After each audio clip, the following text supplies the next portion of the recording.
हो कि इसके बिना तो मैं जी ही नहीं सकता, तो वो चीज, वो इंसान, वो काम आपको बहुत दुख देता है।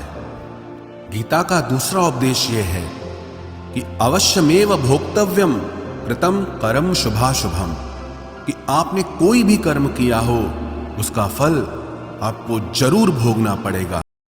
आपने अच्छे कर्म किए हैं तो जाने अनजाने किसी मुश्किल वक्त में आपको वो आपके अच्छे कर्म उस मुश्किल वक्त से बचा लेंगे।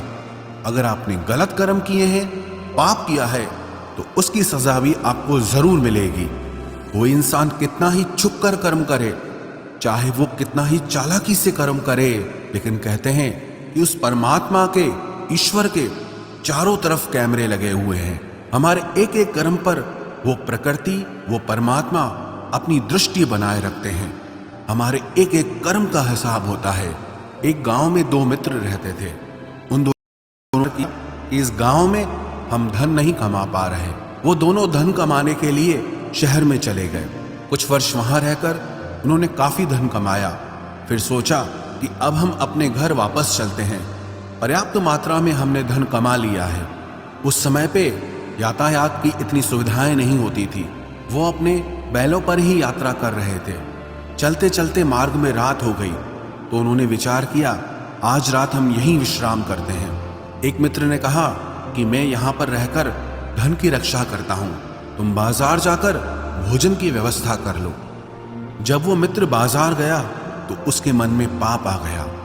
उसने कहा इतना पैसा हमने कमाया है, अगर मैं इसको यहीं जंगल में मार दूं तो सारा पैसा मेरा हो जाएगा, नहीं तो मुझे इसका आधा धन इसको देना पड़ेगा।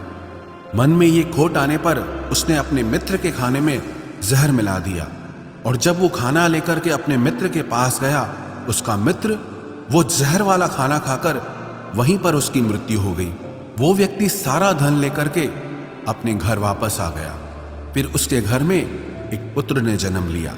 जब उसका बेटा पैदा हुआ तो वो बहुत बीमार रहता था।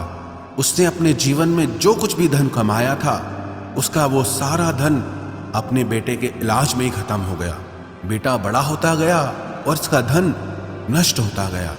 जब उसका बेटा थोड़ा बड़ा हो गया तो उसके पिता ने पूछा कि बेटा तू इतना बीमार है, तू ठीक क्यों नहीं होता?